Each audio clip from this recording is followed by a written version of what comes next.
Hey YouTube, it's Chris. On today's home theatre update, it's a nice quick one. I'm going to go over my equipment and let you know where things are at.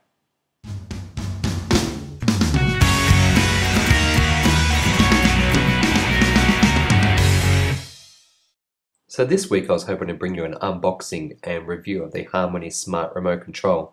However, despite putting the order in over a week ago, it still hasn't come, so I'll bring that to you next week. As you can see from the walls, we're trying to find the right colour. We've been looking at the charcoals and browns, but we still haven't found the right colour yet. You may recall in the first video that we weren't planning on changing the curtains in this room. However, the colour scheme we're going to go for will mean that we absolutely will need to do that. So here you can see a pelmet that we've taken off the wall, ready to be recovered. Also looking to try and match the curtains to the wall colour. Let's talk about room design and layout. The two doors to the bottom of your screen will be built by the carpenter. You can see from the dimensions of the room that the home theatre is a nice rectangular shape, with the stage to the left that will be built by the carpenter, and then I'll wire the speakers to 7.1 surround. I'm not too certain where the subwoofer is going to go at the moment, either behind the sound stage, to the left, or to the rear corner. You have to be cautious placing a subwoofer in a corner because it can create extra resonance and boom which may be unwanted and uncontrollable. After the stage is built, I experiment by putting the subwoofer in different locations of the room. So when I've got the right balance of bass to mids and trebles, well, I leave the subwoofer alone.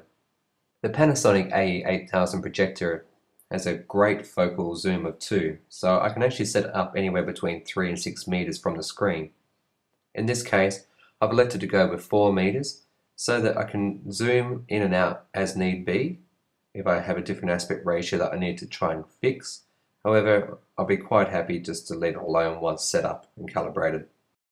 The seating position for the 2 rows will roughly between 3.5 and 4.5 meters, or put another way, roughly 1.5 to over 2 times the distance from the screen. This will give people a good choice of sitting position in the room and represents what the industry standard is for ideal sitting position. If you want to know more about screen size, check out my other video. I'll be placing equipment for the home theatre in the study. Now I've recorded this video before the 24th of October, but I'm going to guess that Apple is going to release an Apple TV 4 very soon. So watch this space. Let's see if I'm right, eh?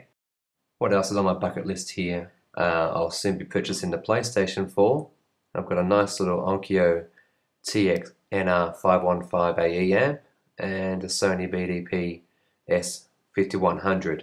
I'll do reviews on those another day, but nonetheless, that's more than enough equipment that I need for this home theatre.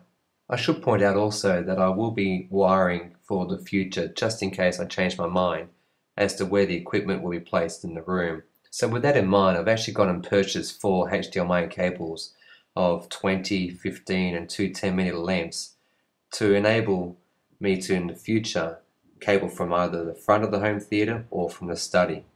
I'll be running the speaker cabling through the wall cavity and ceiling space, as well as along the edge of the carpet. This will then enable me to, say, move the subwoofer easily without having to go to the massive task of pulling cables through difficult spaces. The key to a good home theatre is not just the big screen experience, but it's also the sound that goes with it. There are a lot of great articles and YouTube videos on optimal speaker placement, but I found this 7.1 DTS diagram. So I've actually used this to determine where I'm going to be setting my speakers up. If I overlay this onto the room diagram, you can see quite clearly that my speaker placement falls very neatly to within the defined parameters of 7.1 surround sound. So I hope I didn't bore you today. Next week I'll definitely be bringing you my unboxing and review of the Harmony Smart Remote Control. Please remember to comment, like and subscribe, and see you next week.